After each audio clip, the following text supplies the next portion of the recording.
বিসমিল্লাহির রহমানির রহিম একটি গুরুত্বপূর্ণ কথা যেগুলো আমাদের জীবনে লাগবে। হযরত মুহাম্মদ সাল্লাল্লাহু আলাইহি সাল্লামকে আল্লাহ তাআলা মডেল হিসাবে দুনিয়ায় পাঠিয়েছে। এই মডেল নমুনা রেখে দিয়েছে একটা মানুষ দিয়ে কিয়ামত পর্যন্ত আর কোনো নবীর দরকার হবে না। সেটাই হযরত মুহাম্মদ সাল্লাল্লাহু আলাইহি সাল্লাম নিজে বাস্তবায়নে নিজে চলে দেখিয়েছে বাস্তবে।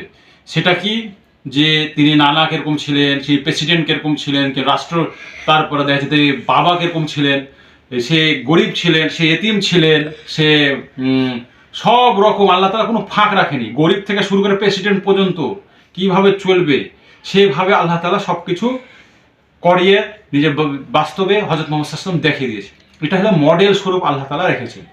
এখন সেই মডেলকে যদি আমরা মানি, যেরকম হযরত মুহাম্মদ সাল্লাল্লাহু আলাইহি ওয়াসাল্লাম বলেছেন, কোনো দেশে যদি কেউ ভালো কিছু করতে চায় তাহলে একত্রিতভাবে কে গদিতে থাকলে ওগুলো আমার দেখার দরকার নেই। আমরা হযরত মুহাম্মদ সাল্লাল্লাহু আলাইহি ওয়াসাল্লাম উম্মত, আমরা দেশের জন্য যতটুকু পারি মানুষের কল্যাণের জন্য কাজ করব। মানুষের কল্যাণ যখন হবে, মানুষের ইনকাম যখন হবে, আল্লাহ হুজুর সাল্লাল্লাহু আলাইহি ওয়াসাল্লাম বলেন যে কোনো দেশে মানুষের বেকারত্ব যদি কমাতে পারো তো ওই দেশ উন্নত হয়ে যাবে। মানুষ আগে উন্নত হতে হবে, কর্মজীবী হতে হবে, তাহলে সে তার পকেটে টাকা থাকবে, সে চুরি ডাকাতি সবকিছু বন্ধ হয়ে যাবে।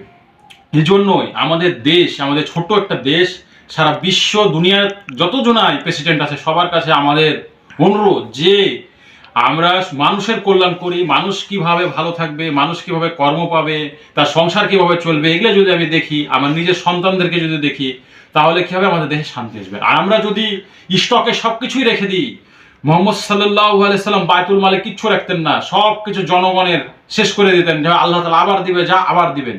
আমরা স্টক করার কারণে আমাদের সবকিছু দাম বেড়ে যায়, বরঞ্চ ব্যবসায়িক, আমরা ছোটখাটো ব্যবসায়িক থেকে শুরু করে সবাই বিপদে পড়ে যায়।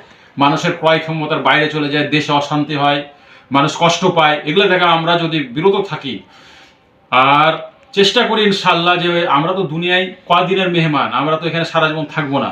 আমরা মানুষের কল্যাণ যদি করি তাহলে আমাদের দেশটা উন্নতি হবে। সারা বিশ্বে আমরা মারামারি ক্যাচাল, একটা মারামারি যুদ্ধ এগুলো করলে কারোই ভালো হয় না, সবারই ক্ষতি হয় এবং পার্শ্ববর্তী সব মানুষেরই ক্ষতি হয়। তো আসুন আমরা হানাহানি মারামারি না করে দুনিয়াতে কিভাবে চললে আমাদের উপকার হবে, ভালো হবে, সবাই ভালো থাকতে পারবো, সে কাজটা করি ইনশাআল্লাহ।